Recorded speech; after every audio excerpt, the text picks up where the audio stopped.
Perfect. Welcome, everybody. I'm super excited today.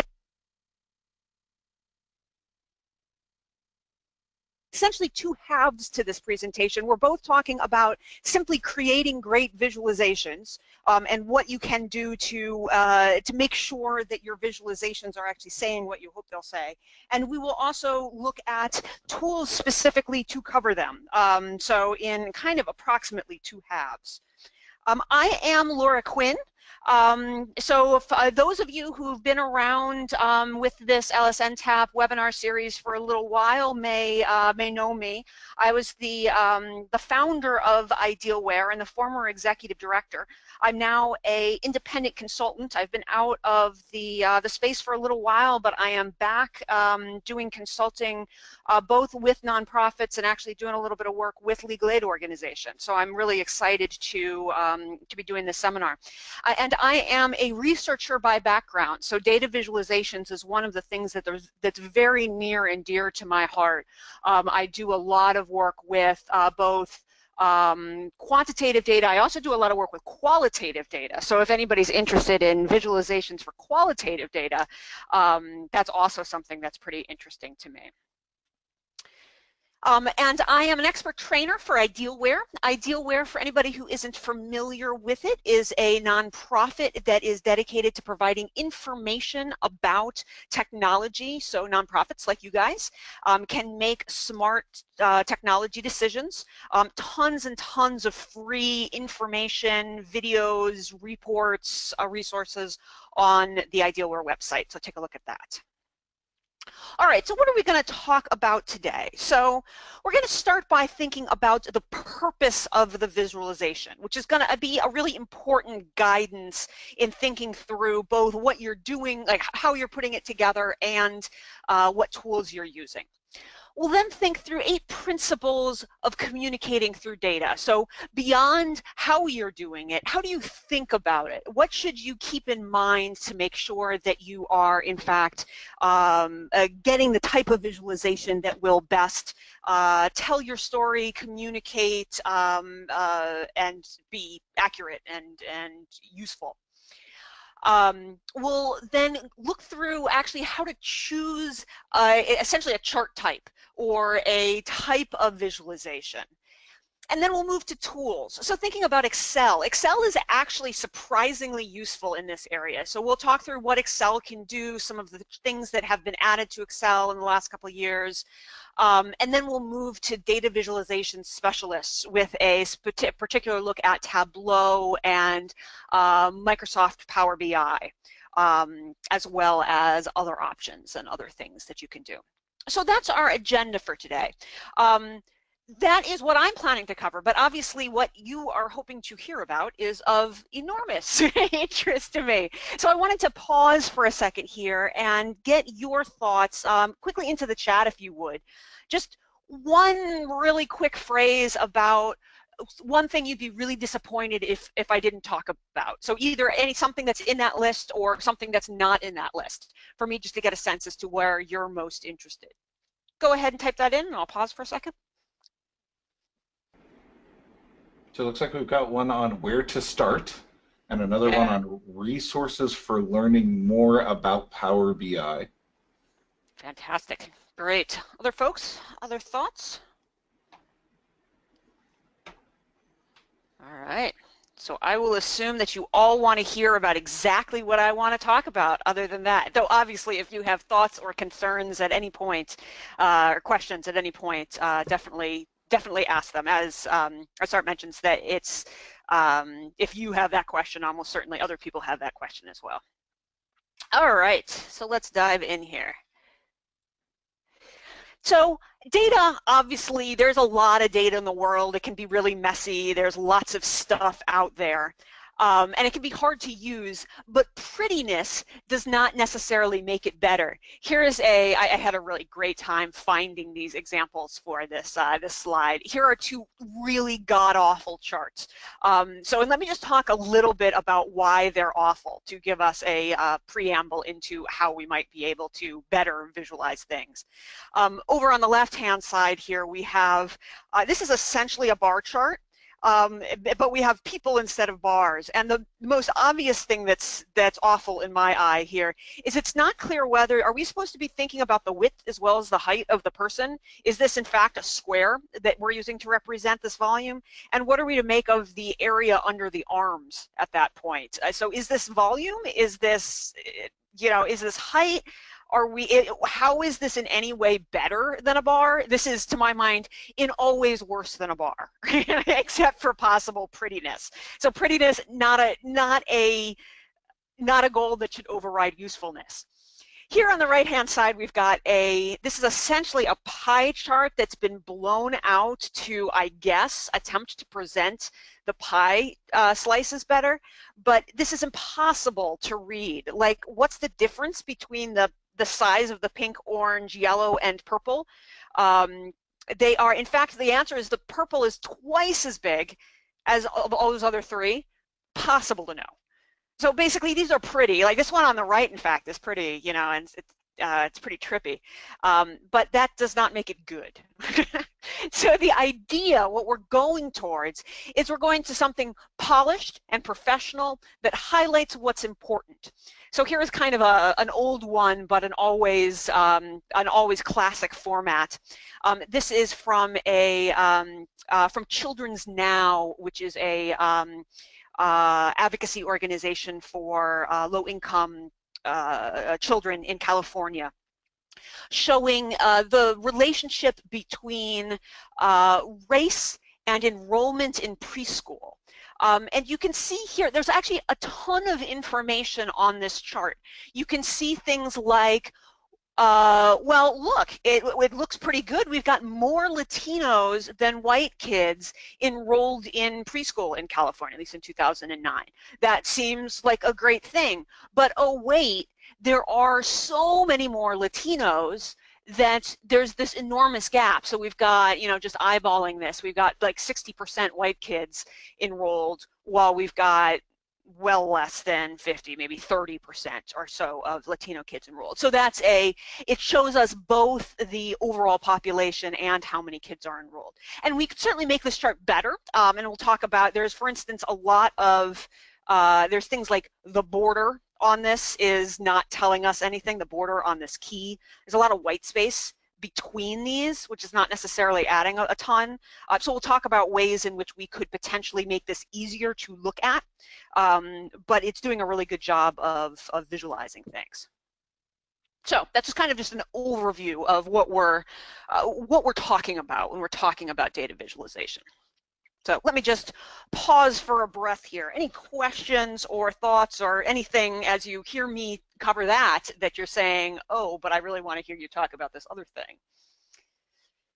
Into the chat. While you're chatting, if you are. So we're just going to, just another piece of orientation is to think about what's the purpose of your visualization. Are you exploring, for instance? So have you just, you have a mass of data and you're trying to figure out what trends are in the data? That is a really important purpose that you definitely will want a tool to help you with before you have polished final graphics, but it's not the only purpose you can have. So for instance, just looking at our examples here, over on the left-hand side, you could plot a scatter plot like we have here, and you can clearly see a trend going on here. So that's exciting. That tells you something, and you can then begin to delve down to that to understand what it might mean. Over on the right-hand side, eyeballing that, is there a trend there? I don't know, maybe. It kind of looks like there could be a cyclical trend in there. So this is the type of thing that I, in fact, do a fair amount as a researcher, to say, all right, is there, like, this is clearly, there's something going on here. This, I don't know, you'd certainly have to look at this a couple of different ways in order to see what, if anything, you have here, whether this is just random noise. So that's one thing you might be doing to explore the data. you might be formatting it for decision making. So to basically put information in front of your organization, your staff, your board, people very close to the organization, so that they can use it to make their own decisions. And in this case, a dashboard is a really classic example here, and we're looking here at a dashboard that is in fact in Microsoft BI, sorry, Power BI. So in this particular circumstance, you are potentially, you're not necessarily saying, here is what I want you to take from this. You are not necessarily spoon-feeding your audience something with a story inherent in it, but instead you're saying, here is information for a bunch of stuff. So this, for instance, what we're looking at, this is actually health outcomes, but would be totally appropriate for something that you're asking staff members to look at, whatever, weekly or monthly, and they begin to get to know it, and they begin to know, you know, is 1815, is that good or bad? How should I think about that? Stuff like that. But as something that you're just putting out into the world, this is a lot of information without very much context. And so it feels a little overwhelming. Just me and you looking at it, I don't know the context for this organization. So I see 2.3 is the mortality rate, and that's down 1.3. I mean, I guess I would assume that the mortality rate going down is good, but I don't actually even know that. Well, I guess it's green, so that means it's good. But is that substantial? Is that non-substantial? It's really hard to know those things. The third of our three purposes for using data is to think about it to tell a story. So basically this is, so in the description of the session, it talked a lot about using it to describe what's going on at your organization and to put it in front of funders, and that would all fall squarely in the storytelling. So basically, you want then to be able to clearly see a story, you have a point that you're trying to make in your visualization. So here you've got from LSC 2017 budget request, you've got pro bono cases as a percentage of total cases closed. And you have here the clear story that pro bono cases are going up as a way of closing cases. There is no real mistaking the point that is being made in this chart. And that is often what you want to do when you're making a point to an external audience, and you want to make sure that you don't try to make many points at the same time. You want to break it down. All right, so with that kind of as a lens for the whole thing, let's talk through 8 different principles for communicating. So if we're trying to, so the first thing that we might be doing is exploring. And if you're exploring, honestly, anything is, you can do anything you want because you're not trying to communicate yet. So this is for the second 2 purposes, and especially for the third, that we're actually trying to communicate to an audience through data. So you want to define what question you're answering. So in a dashboard, you might have many questions in each little square on a dashboard. So actually, just quickly to define a dashboard, because some people sometimes ask what I mean by that. So a dashboard is just a name for this kind of visualization, which includes a bunch of different things on one page. So as opposed to having just one graph, if there were 3 graphs on this page, this would still be a dashboard. This now has 3 graphs and 6 numbers, which in particular, like the more things you've got, the more it looks like a dashboard. So obviously at some point you should stop putting things on your dashboard because it's too many things. So you should, in a dashboard, you might have multiple questions you're answering. But for any particular chart or metric or particular square in a dashboard, you should be able to say, here is the single question that I'm answering. So, for instance, is the organization improving on this metric? how do they compare to last year? Are these results unusual? So it's more than probably what's the mortality rate. Because we looked at, all right, the mortality rate is 9.7. And what does 9.7 mean? I don't know. Is that dead people? God forbid. So trying to make sure that you know what question your audience has and what it is you're answering. You then obviously need to turn to what data you have for that, and think through the very best source of data you can get. So probably for most of you, we're talking about using your own data rather than pulling data, like pulling data randomly off the internet. I totally made up this this graphic here, but I enjoyed it. You know, 98.7% of all the facts on the internet are completely accurate according to the internet. So, and if you do pull data, you want to include the source so other folks can look at the accuracy. If you're using your own data, you really want to think carefully through the cleanliness and the meaningfulness of your own data. And actually, I'm going to talk about that a little bit later, but that's something important not to forget, that just because you have collected your data doesn't mean that it is pristine and ready to be visualized.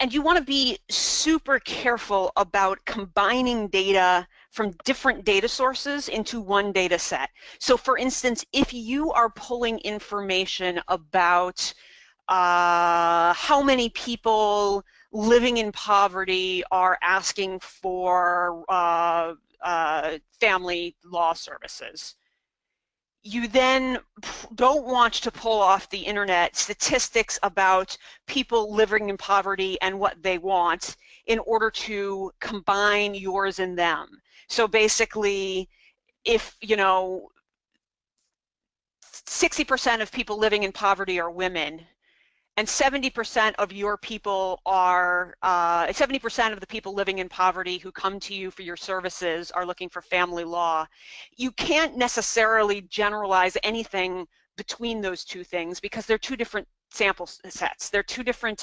populations of data. And that's true for the vast amount of things, even if they seem far more similar.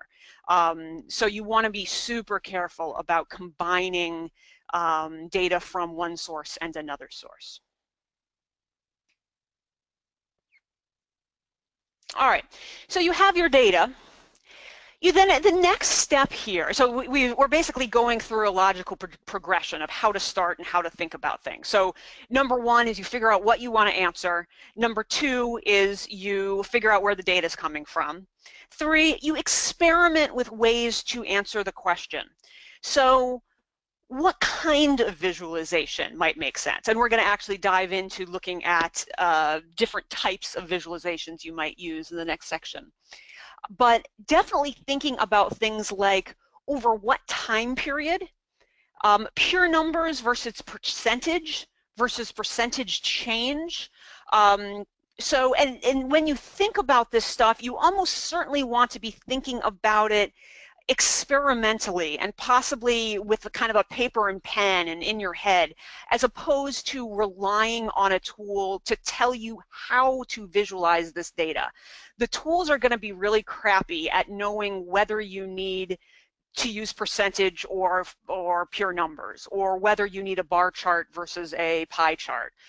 They're just not good at that. So you really need to have a sense yourself of what might work there. And one of the easiest ways to know what might work is to kind of flip through a bunch of possibilities to kind of say, all right, well, what would this look like if I did X? What would I look like if if I did Y? So let's look again. This is the same chart that we looked at before from LSC. Let's look again at this. There's choices that they've made here. This feels like a really quite straightforward graph, but in fact, there's a number of choices that were made as they decided what to do. Number one was how many years to show. And you could see here, like for instance, I bet, I mean, it's possible that things skyrocketed and we're at 20% in 2007, that their trend doesn't continue past that. That's conceivable. But I think it's more likely that they simply decided that this is a substantial enough trend, and more numbers made it, just started to look like numbers as opposed to looking like more trend. Or there was a little bit of a blip, that it went up for a little bit and then down again, and this was just a little cleaner to show their story. There's also, so that was a reason not to do more. You could also do less. So you could only choose to show 3 or 4 of these. There is a really nice trend. In fact, I wonder whether people say that 7 is almost an optimal number to have in short-term memory. I wonder whether that relates to the fact that there are 7 bars here. It's not really necessarily it could be totally a coincidence. It's not necessarily a reason to use 7 bars. But it's a nice, it's substantial looking without being overwhelming looking, which is what you're certainly going for. They've also chosen to graph the percentage of, so the pro bono cases as a percentage of total cases closed, which is in fact not a immediate and obvious metric to track. So for instance, you could track just pure pro bono cases. You could put this in a stacked bar like we looked at with the Latino and the white preschool kids. So there is, if you put it that way, it might provide more data, but the story would be less pure. So for instance, if the number of total cases closed has gone up, which we'll hope that it has over time.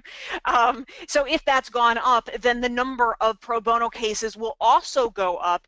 And it's kind of the trend of that, of pro bono cases, is kind of hidden in the trend of just cases going up total. So this becomes a really useful way to plot it. So all of this just representing that there are decisions to be made about your data that are important to think about and to make, and not to expect that your software is going to make them for you. As you think about, okay, what should so you're experimenting with different formats and different ways to present data. There is actual cognitive research that will help you to know what is better or worse to do in terms of visualizations. And I feel like this is not, people tend to do kinds of graphs because they like them, when I feel like there is notable research that might lend you to do one thing over another. So here's some of what it is. So most people go back to, I think it was in the 70s or the 80s, Cleveland and McGill published a study on what, it is not immediately like here graph type by graph type, but it applies pretty directly to what people can most readily understand and interpret. So the first thing that they can most easily interpret is position along a scale. So they can see that this position on a scale, so this dot here, is considerably ahead of this dot here. That's something that everybody was easily able to interpret. And 2 was length. So next to position on a scale, the second most easily understood thing is the length. And the 2 of these together really would go to a bar chart. So a bar chart has both length and a position along a scale, making it particularly easy to understand. 3 is the slope or direction. So this is this thing is going in this direction compared to this other direction. So that that doesn't immediately apply to most kinds of charts. It has, you could be looking at trend lines there. You can look at, I'm sorry, yes, I'll take that back. It immediately translates to a trend line or a line chart to be able to see whether things are going up or down. 4, you've got the angle. So this is pie chart type stuff. What's the difference between this angle and this angle? People are less able to understand and see that than other things. So this is a real reason why, for instance, a pie chart is less good than a bar chart. And then continuing down the scale, area. So being able to see the area of this circle compared to this circle. People have a hard time just conceptualizing the multiplicative effect here. So the fact that this circle, I didn't actually measure these, but is this circle twice as big as this one? 3 times? Actually, I think it's about twice as big in diameter, so I believe this circle is about 4 times as big as this other one, but that could also be me just having a poor understanding of how area works, like many people. Even worse, volume. So the volume, so this is a 3D graph, God forbid, of any kind. There's virtually no reason ever to use a 3D graph. And then you've got curvature. So this is something like a donut chart, which actually takes a pie chart and with your ability to read the angle and makes it worse because you can't actually see the angle in it anymore. So this is important stuff, and it's important to recognize that there are real reasons for using one kind of chart compared to another kind of chart, as opposed to just kind of what seems fanciest or what seems nifty to you. All right, so we've been talking about experimenting and thinking through what's the right format. Obviously, none of that means that you should take your data and push and pull it to make it say something that it doesn't actually say.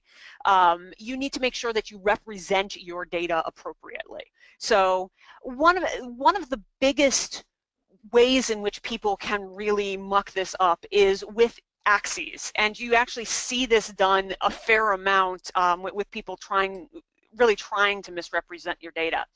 So for instance, over here on the left-hand side, we've got the y-axis here starts at 34 and goes to 40 for no particular reason. And you can see what looks like this gigantic trend at that point, when really, if you start your axis at 0, you've got a kind of modest upward trend.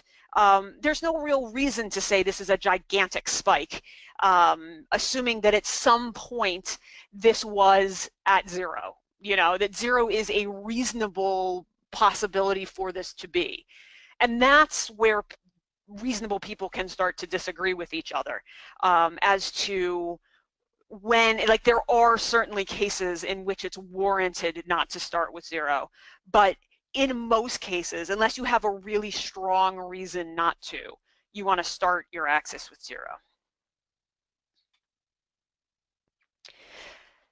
Number 6 of 8, so we're getting to the end here.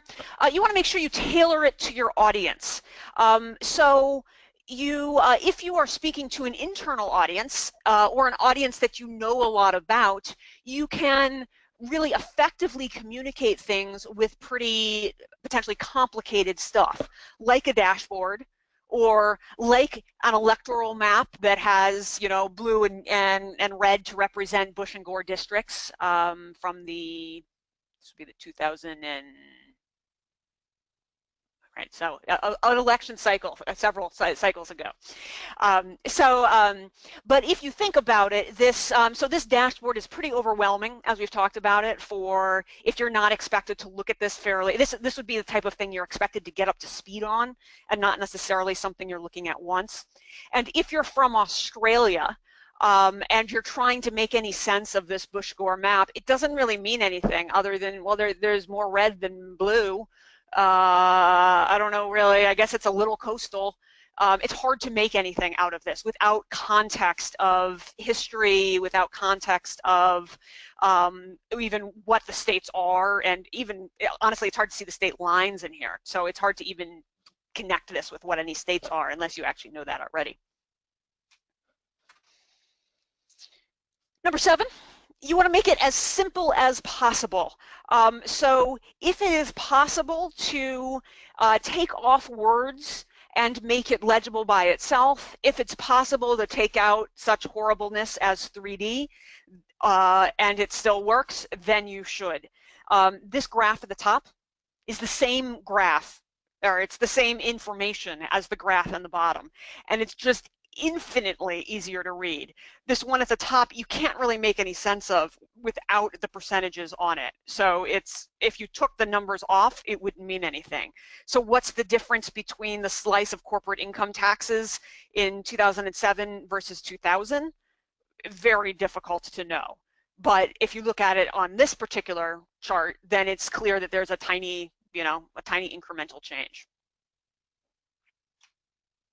And kind of a related concept, related to getting it to simplicity, is to think about it. This is an information design principle that graphic designers often refer to as reducing the ink, is remove everything you can.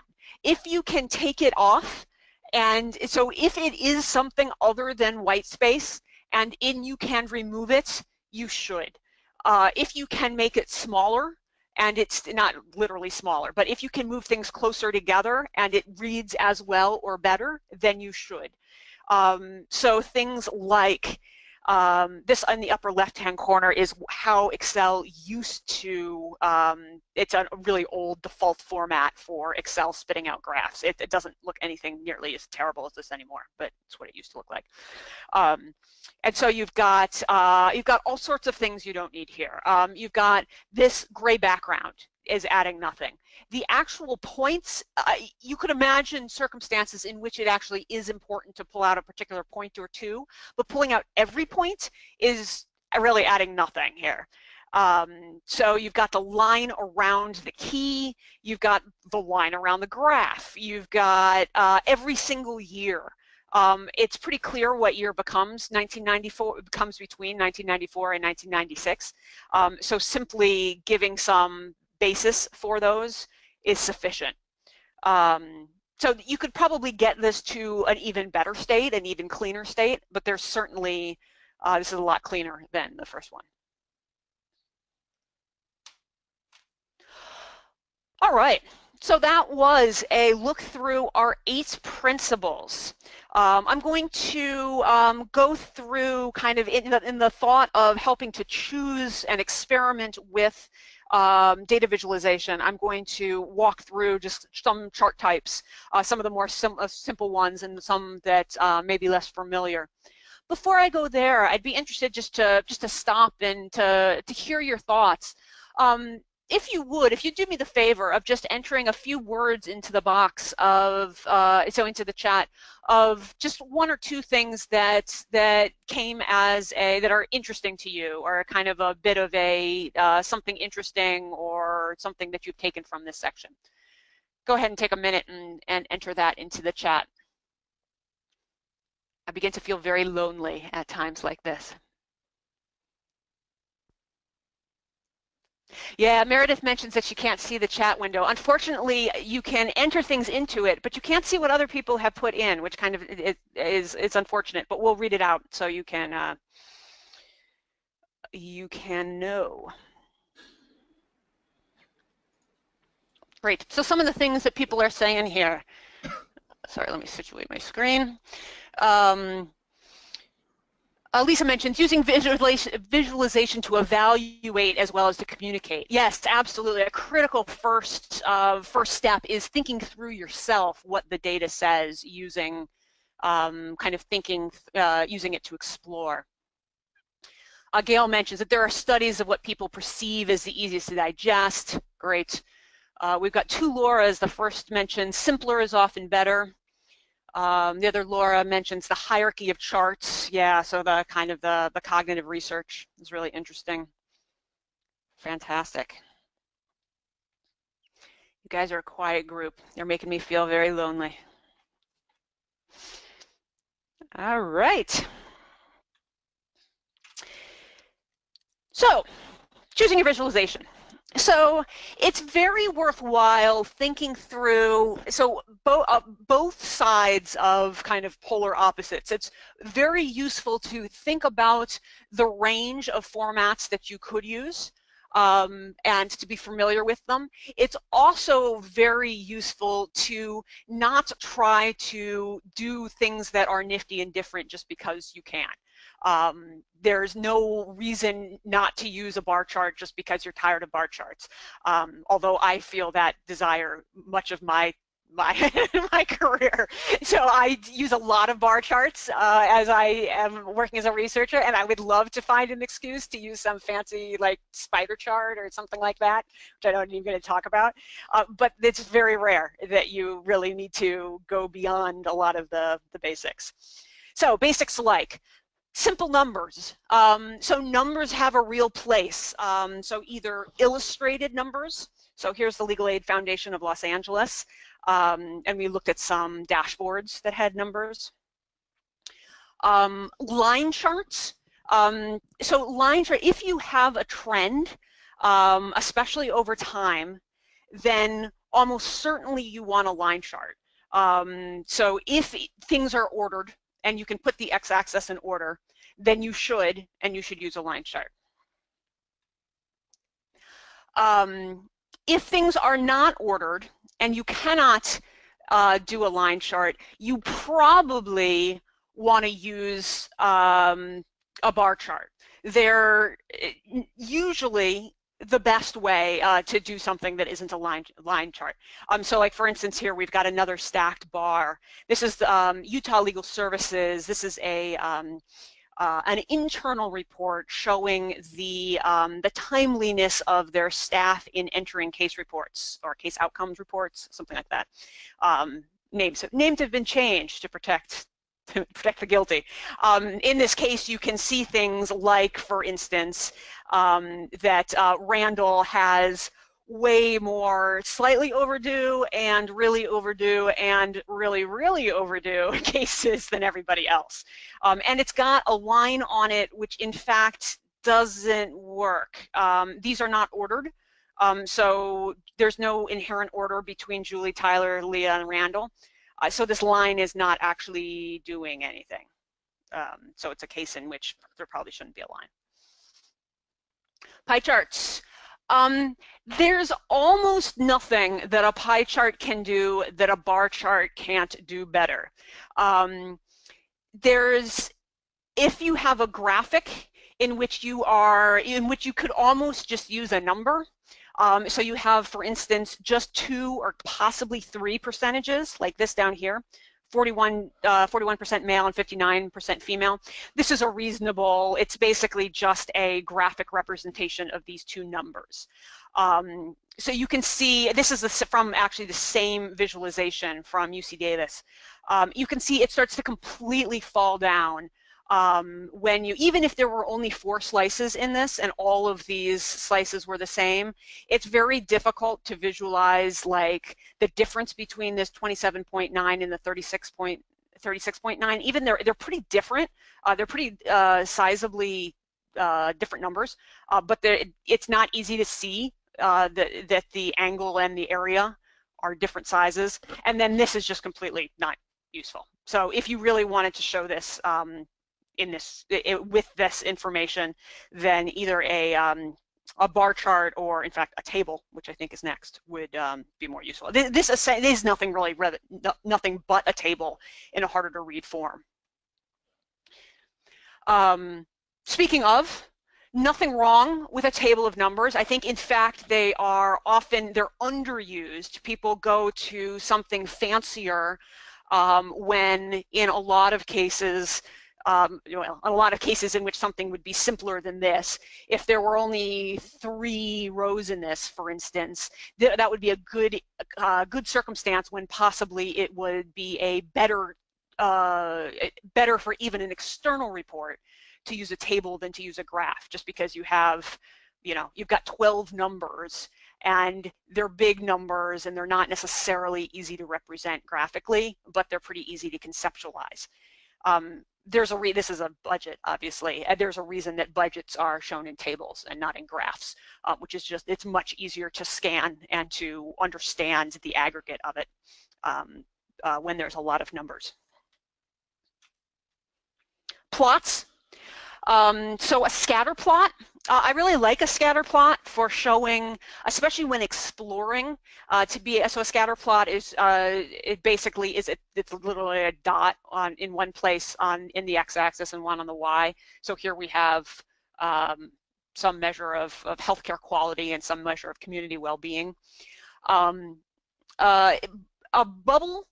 So a bubble adds a third measure, and in fact on this graph it's not labeled what that measure is, but basically the bubble adds, if it's bigger, then it is showing something else. I think in this case there's the implication that it's another measure of well-being of some case.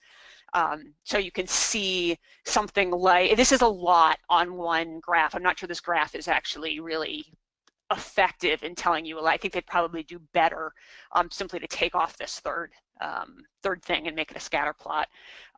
So you can see, for instance, that Maryland here is pretty high, or in fact Oregon is the highest on bang for the buck on all three of these measures. It's a big circle on the upper right hand of this graph.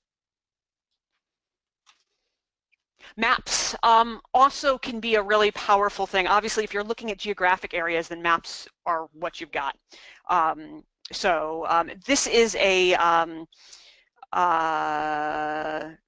so this is basically showing the change in deforestation based on the color change. So you can see places where there's been a lot of deforestation are in red, and places where there has been little are white. So it's a really powerful way to show, are there relationships between things that are places that are geographically close together. And then there's a lot of other things in the world. So there's a lot of nifty, in fact here, what I mentioned, this is a spider chart. There's a lot of nifty ways to communicate things, and unless you're communicating to a very specialty niche audience, there's probably not a lot of reasons to use it, unfortunately. So I would love to be able to use niftier things, but it's important to recognize that your goal is communicating through data, and it's unlikely that making people actually learn how to read a graph that is unfamiliar to them is going to be helpful to that. It's just a barrier between you and putting your data into the world. All right, let's move on to tools. I'm going to press on without waiting for questions, but definitely if you have questions, enter them into the chat. I'm always interested. So let's start by thinking through Excel, because in fact, if you're wondering how to get started, what should I do, almost certainly the answer is start with Excel. Mostly because we've got it already for the most part. So it is, if you don't have it already, it's very cheap for nonprofits through TechSoup. It will do a whole bunch of things. So nearly any kind of static chart, I'll talk more about static in just a second, is possible. So it's not the easiest tool to use at all. So basically it's possible to learn how to use it to do virtually anything you might want to do. I don't believe I have ever, as a researcher professionally, found a graph that I couldn't create in Microsoft Excel that I really needed to create. You know, I can certainly come up with things that I couldn't do, but not that I actually had to do. So that brings up an interesting question. What would you say is the easiest tool to use? In fact, I'm going to get to a tool to use. So the there's a bunch of online kind of single task tools that make it super easy to do, like a bar chart or a line chart. One that I like that does a number of these is called Infogr.am. it is really, it's much better than Excel at trying to intuit what you, well, so basically you say, all right, here's my data and it is a bar chart.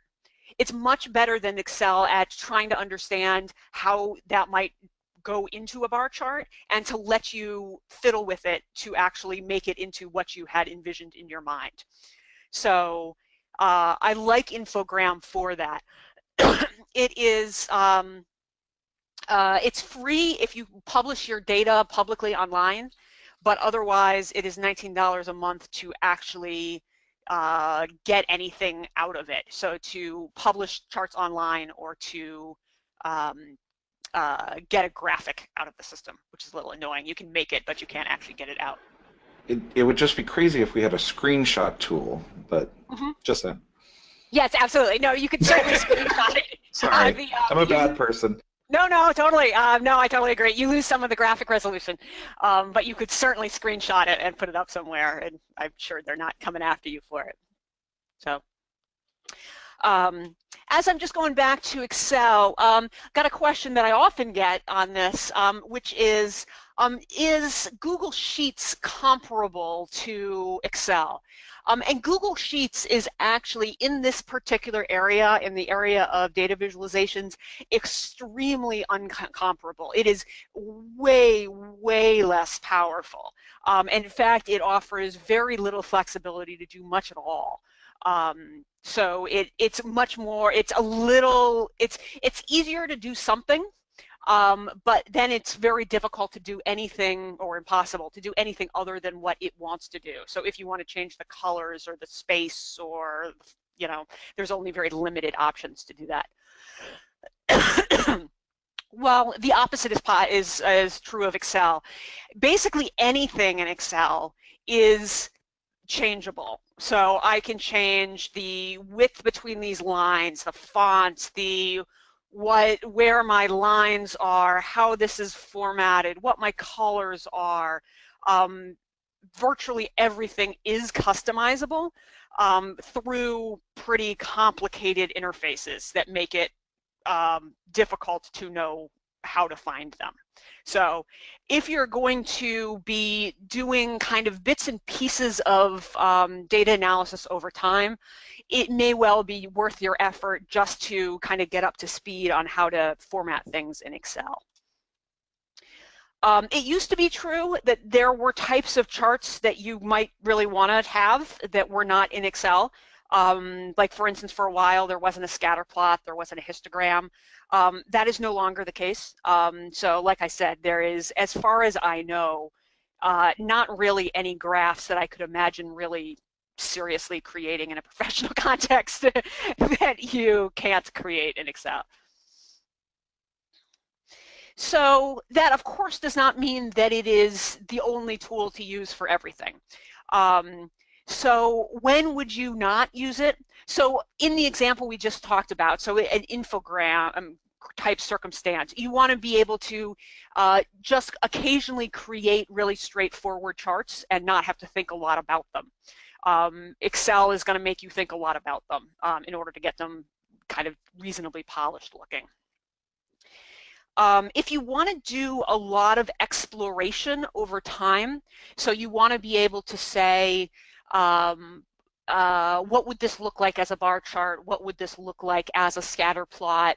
All right, now I want to look at the percentage over this number of years. Excuse me, I'm losing my voice a little bit. Excel will allow you to do that, but it's going to be more tedious than some of the solutions that we'll look at. So that might lend itself more to something like a Tableau or a Microsoft BI that have easier to use interfaces for that type of exploration. So basically, you are going to be spending significant amounts of time in doing data analysis, and you want to be able to have a kind of invest in something that is going to be save you time in the long run. That might imply going beyond Excel. If your data is coming from several different sources, so you have something that's coming from your case management system, and you've got something that's coming from a spreadsheet, and you want to merge the two together and to be able to easily over time pull graphics off those. That is something that is certainly possible in Excel, but would also lend itself to, especially if you want to do that a lot, or have it combine in the same way and pull the same graph every month. That is something that would lend itself to something like a Tableau or a Power BI. You want to be able to have, well, we should have those last two in the opposite order. You want to have the visualization online, and especially to be able to interact with it online. You can obviously, with Excel, you could take a screenshot of it and put it online, and you can have, with 365, there's some ways to get things online, but with nowhere near the power that either Tableau or Power BI will give you. So if your primary destination of your charts and graphs is online, then you're going to, then Excel is not probably going to be your best bet. And especially if you want people to be able to interact with them, so to be able to choose, to be able to slice and dice or to drill in or things like that, Excel is just going to fall down. I mean, it conceivably could do some of that, but there's no real reason to try to hack it to that. So that is kind of just a quick overview of how Excel fits into this world, and the answer is that it is not a silly tool to be basing an entire data visualization scheme around. I, in fact, as a professional, do not use anything beyond Excel. I have used Tableau for specific projects, but it does not, for me, it would be a significant investment, and it hasn't been worth the investment to me to buy it. That being said, it's less of an investment to you. So let's talk about those tools. So this is Infogr.am, which we already talked about. Tableau. So I keep referring to in almost one breath, Tableau and Microsoft Power BI. They are two completely separate tools, but they actually are in almost exactly the same niche. So they're very similar to each other. So Tableau, or in fact, the both of them, they are desktop tools that you install on your desktop, but they are particularly good at being able to publish things online, and there is an online piece of them. And they make it really easy to slice and dice and combine data in order to create things that are pretty good looking. So basically what we're looking at here is the ability to see, it's not an awesome screenshot, but to be able to see pieces of data and to be able to say, all right, and this is what I want on the x-axis, here's what I want on the y-axis, here's what I want to be the actual values, and to be able to move those around in relatively intuitive ways. For any of you who've ever been doing a lot of that in Excel, you'll know that trying to get Excel to like flip the axes is bizarrely difficult. You need to have a it's not an intuitive thing to try to get Excel to say, oh no, show it the other way, where it is easy to do into Tableau.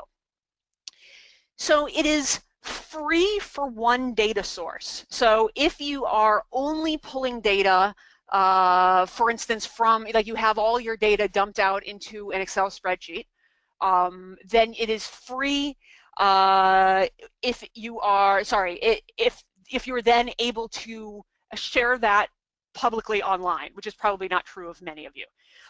So if you have something that you don't care about much, making it public, then you can use it for free. But for most of you, it's going to be $58 per license for nonprofits through TechSoup. It's about $400 a license if you're not a nonprofit. So you get a notable discount for going through TechSoup.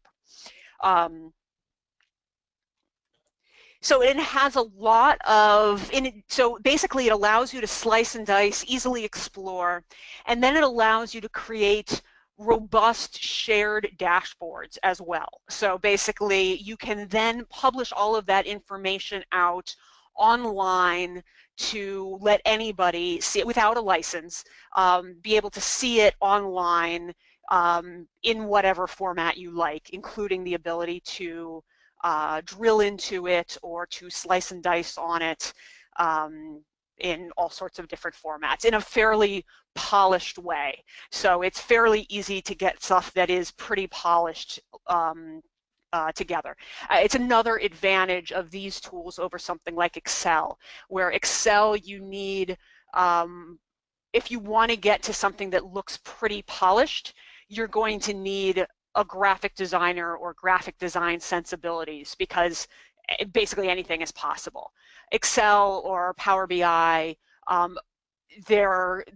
the stuff that it presents kind of out of the box tends to be more polished to begin with, so you don't need to do as much finessing of it, and so you don't need as much graphic design experience to get something that looks pretty decent. This, to my eye, looks like something that came almost out of the box. Sorry, the graphic design is out of the box for Tableau. Microsoft BI is a very similar tool. It is generally considered to be not quite as easy to do the slice and dice part of the equation. So to basically to be able to do your data exploration. So a little more of a learning curve there, and a little more possible that you'll. These are complicated tools, and so they tend to lend themselves to circumstances where you're like, what just happened? What did I do? Undo. So you're likely to be you're more likely to get into an undo situation with Power BI.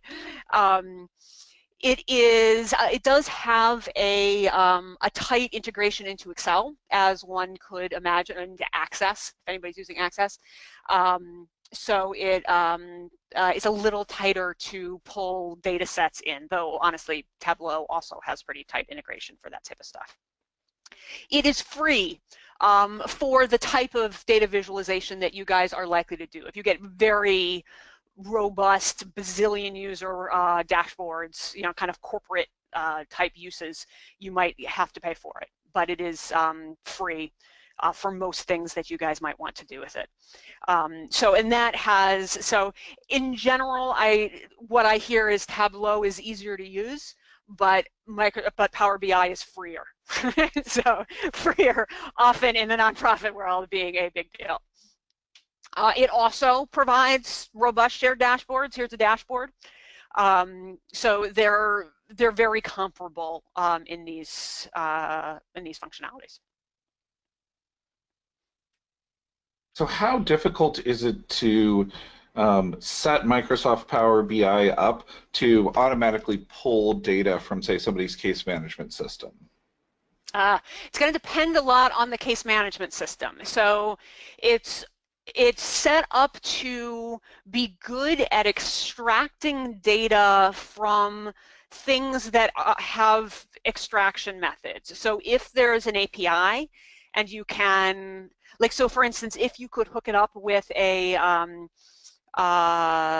one of the data mediator tools, then you could definitely fairly straightforwardly hook it up.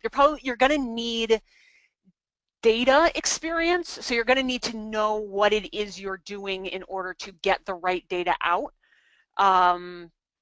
So you'll need, in the same way that if you were going to just do a complex report, you'd want to have data experience to make sure that you're actually reporting on what you think you're reporting on. So could a legal services organization pick up a programmer if their case management system has an API to get at the data, to build a dashboard for them? And what kind of a cost range would something like that look like? So my instinct is that you might even be able to do it without so if you have an API, then you're basically the cost you are thinking about is primarily the cost of creating the API to get the data out. And my instinct, this is not something that I've specifically done before, but I think that you're probably talking in the, the several $1,000s range here. So $2,000 to $10,000. So the Okay. type of thing that with a number of different organizations using the same case management system, creating something like a feed to Tableau or a feed to Power BI as a shared service might be totally doable. Okay. And then once you've got the data out, the tools will ingest them and it'll basically be able to read, okay, here's a data set. So if there is a scheduled way to get a data set out of the case management system, so if you could say, all right, nightly, create this report in Excel and put it in this place on this file server, then you could probably, without a programmer, get either of these tools to go find that report and ingest it. Okay. So really the work is on the getting it out. Once it's out, it's fairly easy to get in. And a question here is, could you clarify what you mean by one of the data mediator tools? What is a data mediator tool, and what's that phrase mean? I forgot the name of it. There is, this is probably not that important to you. So there are, if you are doing, if you're doing a lot of data integration between multiple systems, there is more and more interest in being able to pull the data, to be able to extract data from one and put it into the other system. And there are 2 or 3 systems whose names I'm completely blanking on, who basically just hold that data and are basically allow people to put data up and take data down. It might be relevant to this, but it would be only one of the many of the multiple ways that you'd want to look into doing this. So it's not a entirely relevant piece of knowledge to that. I can certainly figure out the names of those tools and send them over. I'm sorry, that's not an incredibly useful thing. No problem. We'll get them into the blog post or into the comments on the video later. Great. Other questions on Tableau or Power BI before I... Actually, while you're typing questions in, let me just mention that I keep mentioning these two over and over again. These aren't the only tools like this. There's a bunch of comparable tools. So here is Plotly, which is probably the most frequently named after this, Periscope, ClickView. But they are by far the most friendly pricing-wise for nonprofits. So these are the type of tools that go for several $100s per license. And so the fact that Power BI is free and Tableau is like $50-ish per license makes them much more attractive in my mind than these other tools. Let's see. We also had a question. So back on public. So Tableau is $58 per license for if your data is made public. If this is, in fact, it does in fact mean it is free on the web for everyone to view. So not that I don't think it's literally easily Googleable, but that would have to be a possibility. So certainly you wouldn't want to do this with any client data.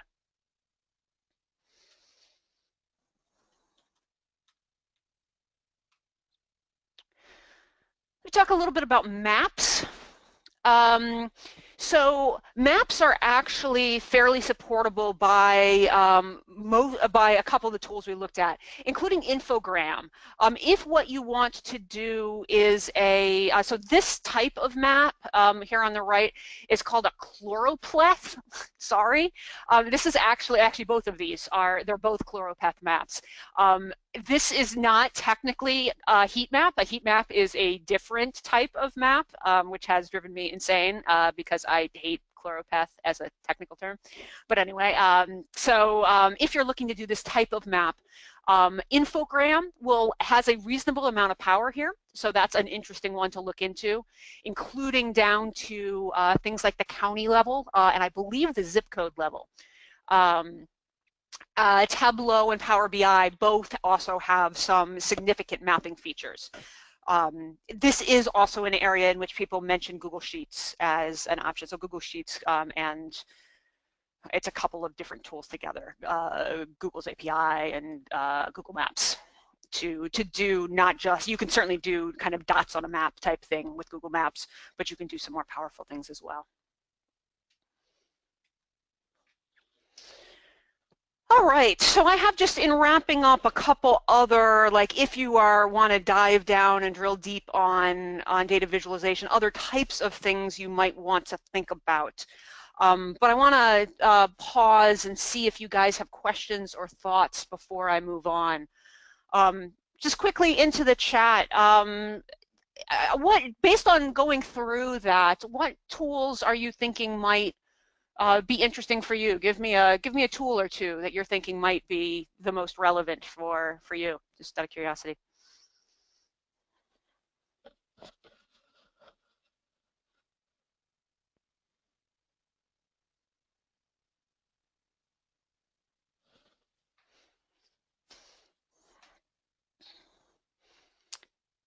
Yeah, I'm with Allison there. Infogr.am will definitely check out. That is, looks like a great tool. Yeah, And it's a super nifty easy to one. use. Yeah, and we've got a couple of votes for exploring Power BI. Yes, with also the thought that it's already installed as part of Microsoft 365.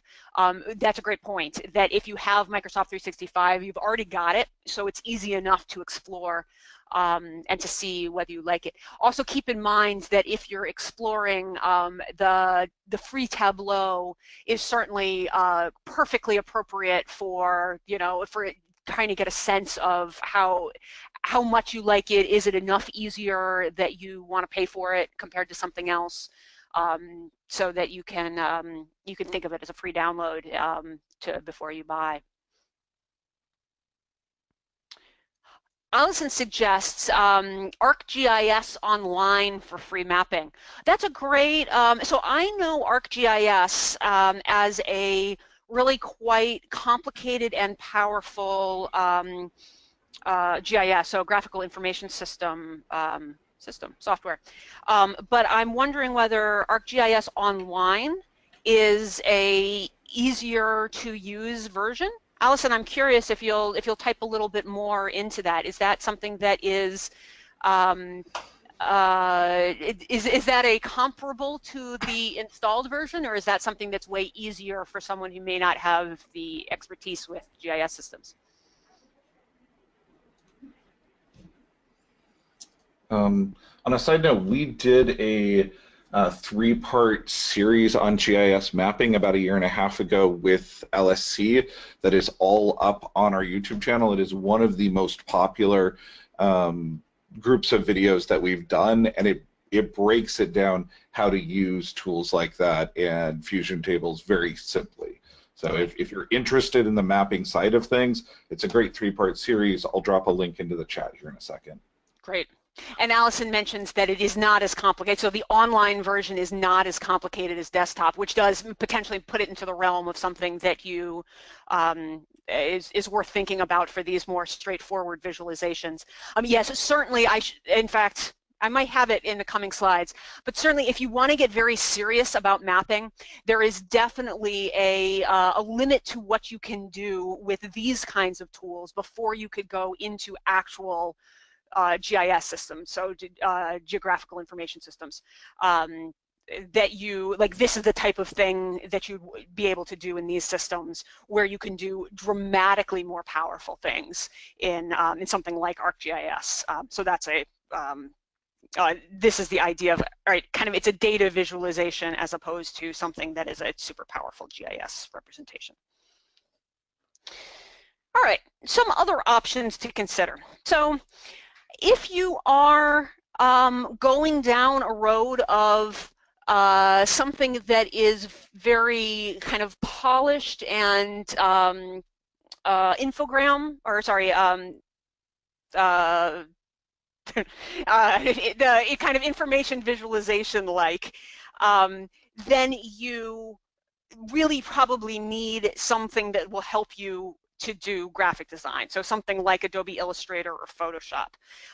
So as soon as you get to something where it really doesn't fit into typical data visualization type formats, then you're going to need something to help. And these are powerful tools. They're not very comparatively expensive from TechSoup. They're also like $50-ish. But you're going to need a graphic designer who knows how to use them, because they're powerful tools, and they'll do anything. So you're going to need to know what you're doing with them. If you want to do something, did I skip a slide? No.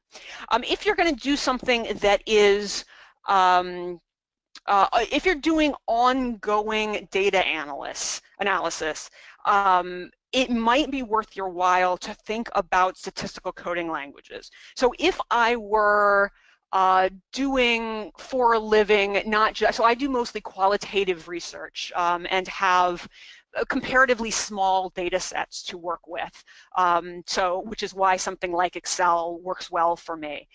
If I had consistently large data sets and we're doing primarily quantitative data analysis for a living, it would probably be worth my while to learn a statistical coding language like Python or R or Stata or SPSS. So if someone who is doing data analysis full time, that's what they would use for this type of thing. And they will do visualizations as well as everything else. So they allow you to explore, to do statistical correlations and the graphing or the visualization as well. However, for most of us, you can see up in the upper left-hand corner, that's what has been coded here. So there's a huge learning curve here that you really need to know what it is that you're going about here. So it's, for most of us, not worth the learning curve there. So sounding similar, but actually a totally different thing, if you are going to if you want to do online visualizations with a lot of power behind them, so to be able to do for instance, very fancy websites that have complicated click-through infographics and stuff like that. There's a bunch of charting coding libraries that will allow you to basically say, okay, when I refresh the data this way, I want the graph to appear this other way. It's going to speed up that process as opposed to having to, design charts by hand in code. So there's a bunch of stuff that will help you with that. That's also very down in the weeds of what you might want to do. Perfect, and in fact, there probably should have been a slide on GIS systems here, which is definitely kind of very similarly to those if you're going down into the realm of mapping. Very much worth your while to look into GIS systems. All right, great. So questions, thoughts, comments. We've got one comment from Colleen into the chat. Another tool for very basic infographics is Pictochart. It's very inexpensive for nonprofits. Yeah, there's a bunch of tools that are kind of in the realm of Infogr.am, which do they do various kinds of things, and I don't actually recall which kind of thing Pictochart is, but some of them will allow you to kind of take your data and put it into a simple template to make something that's kind of easily shareable and pretty. There's things that will let you easily do like trend lines. There's a lot of online stuff, and in fact, when we did the research for this presentation and for the article that Brian is sharing, so I also did the research for that article. We struggled a lot with what to do with all of these different tools. And fundamentally, talking to a bunch of people, we decided, like they're all like these single-use things, and how many of us need to do a single use over and over again. So there's a lot of them that may be very useful. I'm sorry, I don't mean to imply that Pictochart isn't, but trying to keep up with everything that's out there in terms of kind of single-use providers did not seem useful to us. So we did not, in fact, try very hard. There's a lot of them. And in fact, there is a link in the article, and I think, in fact, possibly in the slide. Oh, no, sorry. There's a link in the article to a list of data visualization software and resources that's got like 200 odd tools in it. So if you want a lot, there's a lot to go through. Fantastic. Brian, I know you mentioned that this was a topic that you yourself were very interested in it. Do you have questions that you're left with, or kind of overall thoughts coming to the end? So the area that is really most interesting to me, you touched on a little bit, but I'd love to hear some more about, is what is really the best way to use data visualizations when trying to convince people to make policy decisions. So for example, if I'm pushing forward the need for responsive design, mobile first design, and with a new online intake system, and I want to take some dry numbers from Pew that show that low-income individuals have access to smartphones and that's increasing, and that they don't have home computers and that type of stuff. What type of visualization would you really use for that data when my goal is to convince people to make good policy decisions based on that data? Absolutely. Yes, so I would say that, so a couple of questions I would ask myself is kind of knowing specifically my audience. So that sounds like that might be an internal decision maker. And so knowing specifically is something that is it more likely to attract their attention if it looks really good graphically? Or it might, in fact, the opposite be true. Is it more likely to attract attention if it looks very, it's very just kind of Microsoft Excel-y, it looks very just the facts. So kind of thinking through where in the spectrum you want to be of polished and really graphically appealing. Like if you were sharing it on Facebook, then logically polished and graphically appealing is probably where you want to go. But my instinct is that for a lot of lawyers, you might actually, that might work against you. That they might be like, oh, I don't care about your fancy charts. The data is the data, and so presenting it in a more basically, cut and dry fashion might be better. Which all goes to the idea of how can you make it most useful to those that are making the decision. So I would say, all right, you've got a bunch of dry data from Pew. What can you? So what's the key piece of data, the key pieces of data that will tell the story you want to tell, and kind of experiment with, okay, so what could I do if I put this as, like, what does this look like as a line chart? What does this look like if we have this as percentage of people in poverty versus people not living in poverty? What does this look like? So kind of thinking through, what are the possibilities? What could I do with this data? And kind of thinking about them, so thinking of it as a kind of creative brainstorm process. And then having the winner of that creative brainstorm process be, what is the intersection of most useful in telling my story, so what best makes my point, and then what intersects best with what they're going to want to see. Like if they're mostly going to care about whether what other people are doing, then that is logically something to steer towards. So basically thinking about the intersection of what they want and what you want to present in doing the persuading.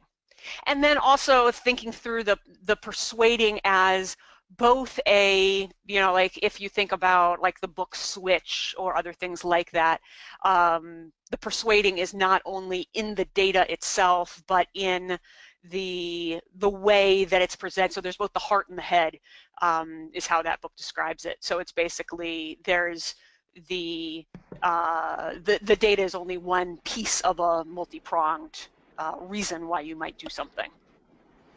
And what was the name of that book again? Oh, Switch. Yeah. So just SWITCH. A fantastic book by a set of brothers. I think it's the Heath brothers. I think it's Heath. I might have that slightly wrong. Helping, so it's basically talking about how to convince people of things, how to convince people to switch doing one thing and do something else instead. Okay, I dropped a link to the book in the chat. Excellent. Looks very, very interesting. I love the psychology of how you convince people to do things. Often the presentation, the style, the rhetoric matters more than the cold facts. Yep, absolutely. Yep, and it has both, in fact. It's a great book, very readable. Fantastic. Other questions or thoughts?